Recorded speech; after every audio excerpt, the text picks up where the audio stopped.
What's up everybody, it's your boy Rebel here, and for today's episode we're going to be going over Joy-Con drift, 2 different steps that you can do to help alleviate the issue, what you may unfortunately have to do if the aforementioned 2 steps don't help you, and we might even get into why this seems to be such a big issue for Animal Crossing and what Animal Crossing themselves can do to help alleviate the issue.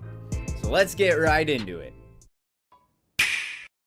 But before we get into the video, you know, seeing as I hold all the power here, how about a little card trick? And I'll tell you what, if you don't like being happy, you can go ahead and skip down to the time at the bottom. Alright, so let's get into it. We're just going to cut the deck a couple times.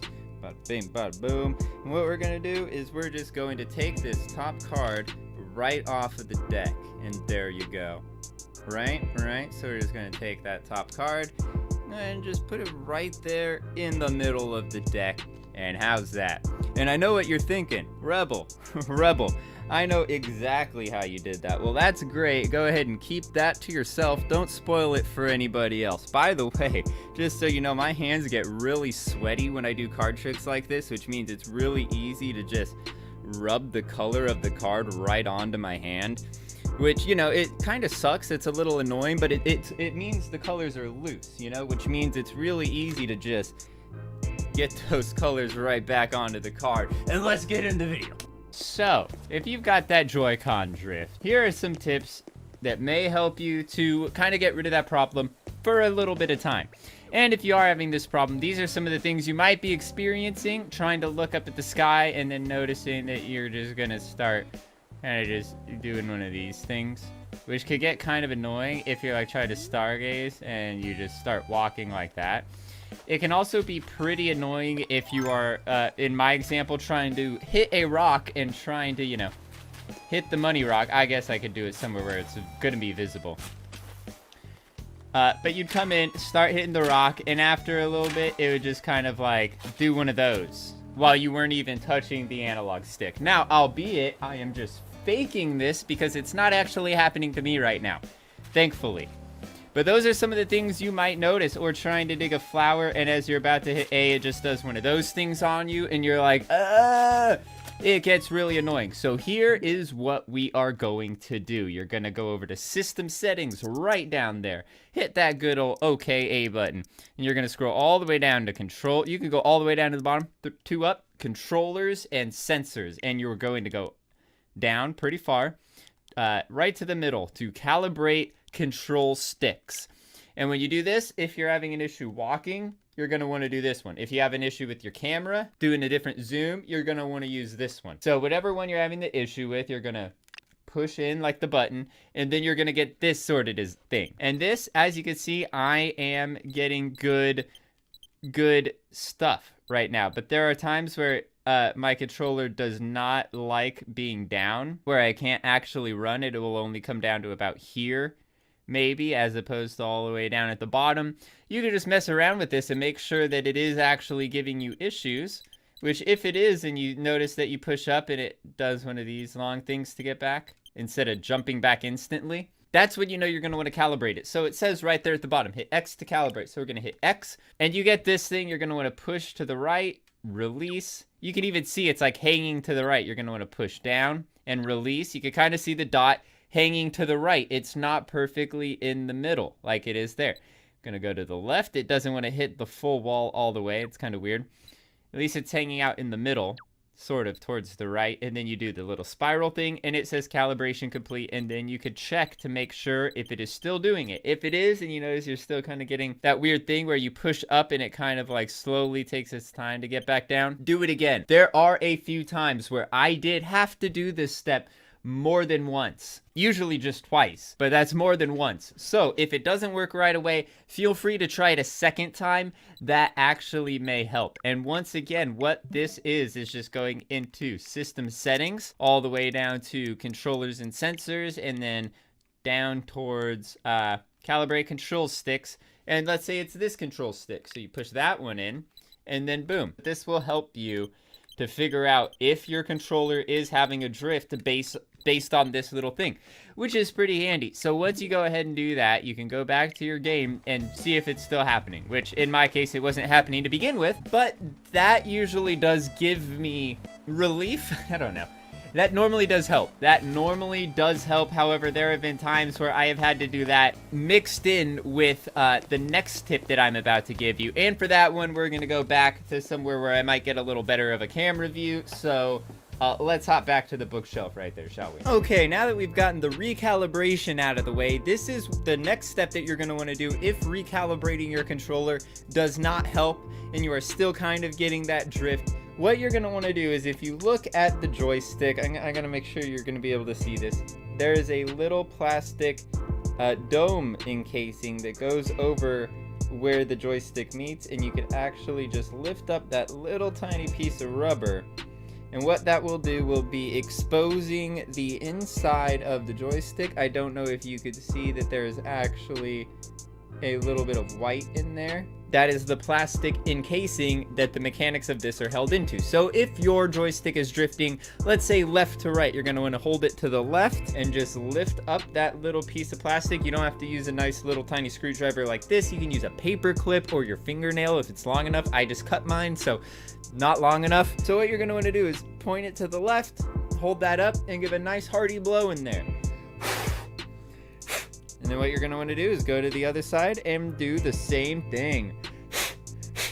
Now, yes, you can use compressed air for this. The little cans, that works too. I have a very large air compressor, and I have a air gun nozzle on there, which is incredibly helpful if you have a PC or a PlayStation or Xbox or a console like that tends to be running a lot. It's really helpful in general just to take apart your computer tower or your game console and just take the casing off and give it a nice blowdown with the air, because that will clean out a lot of the dust and help everything run more smoothly. But what it's going to do in this case is get rid of any dust or debris that may have gotten under the joystick that may not be causing a perfect connection on the joystick. And combining that with recalibrating the joystick, you really can't go wrong there. Those must be the first two things that you try, because for me, at least for me, these two things, especially the first one, do tend to work a majority of the time. However, this fix is only temporary, meaning that the very next day I may run into Joy-Con drift again in a different direction or something random like that, which leads me to believe that this might not be a Joy-Con issue more so than the game that this keeps happening to, which is Animal Crossing New Horizons. Oh, also, by the way, completely forgot to say this. If you have tried both of those two steps and you are still getting Joy-Con drift, I hate to be the bearer of bad news, but you might have bad Joy-Cons, which means that you will either have to buy a new set of Joy-Cons, or you can go into Amazon and try to find a joystick assembly kit for the Switch, and you could go ahead and try to install that yourself. It does have a 3-pronged screw on the back. It has 4 of them. However, these actually can be unscrewed with the right size screwdriver if you can actually just get it in at the right angle to where it's going to hold. I don't think I'm going to be able to. Not now. I have before. I actually took it apart when I first started having these issues, but you might need a 3-pronged screwdriver. But that should only be a couple of bucks, and the assembly kit probably only 15 to 20 bucks, which means all you're going to do is which means all you're going to need to do is just unscrew those, pop everything off, take off all the screws you're going to need to get to the assembly, and replace it. I'm pretty sure SpawnWave has a complete video on how to replace the joystick assembly for the Switch. Probably pretty helpful if you are tech savvy and good with your hands. That's always a good option, because then you get to keep your Joy-Cons, and you put in a fraction of the amount of money. If you're not handsy or tech savvy, you may just have to buy a new set of Joy-Cons, which may be a bummer if you have exclusive Joy-Cons for like Smash Brothers or the Animal Crossing.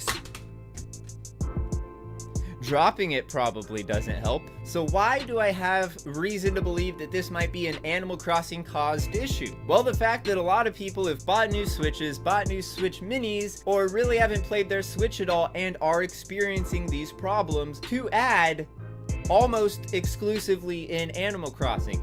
meaning that there might be an issue with the game and the Joy-Cons that is causing this issue. However, thankfully, it doesn't seem to be a permanent issue, and it does seem to be temporarily fixable with the steps that I've given you. Now, why do I think this may be an Animal Crossing? Well, that's exactly why. I already said why. So what can Animal Crossing actually do to help resolve this issue? Well, I got this crazy idea when they added an update for the most recent Call of Duty patch. And what that patch did is it increased something called the dead zone of the joystick. Now, the dead zone, as you might be able to guess, is if you barely move the stick and barely wiggle it, it's barely moving. That very, very minute amount of movement is crossing over the dead zone into what the controller recognizes as input. So picture, if you will, the stick straight up, and then right about here is the dead zone, and then right past the dead zone is where the controller recognizes movement, which means that if the dead zone is right here, but the wobble of the joystick moves past the dead zone, or maybe just the fact that this might not be the most well-produced joystick that we've ever seen, dust may get in there. It may push the joystick askew, and there isn't really anything that can be done about it on the hardware side. But on the software side, Animal Crossing could definitely include a patch, include a little bug fix in their latest patch that adds the very smallest dead zone increase that we could imagine. Something to where those very slight movements that might not register all the time, or might just result in you like doing a quick little turn, maybe increase that movement a little to where you actually, you know, maybe have to push more than halfway to actually make the movement register. Something like that would actually get rid of the issue of the shadow recognition going on that isn't actually going on. Your joystick is registering a movement that's not there, even though the joystick is barely moving, if moving at all. So increasing that little bit of dead space, that little dead zone on the joystick, might be the perfect fix to solve this issue for everybody. And I really hope that the folks at over there at Nintendo realize what's going on, listen to the feedback, and realize that there are actually very easy steps that can be taken to solve this issue.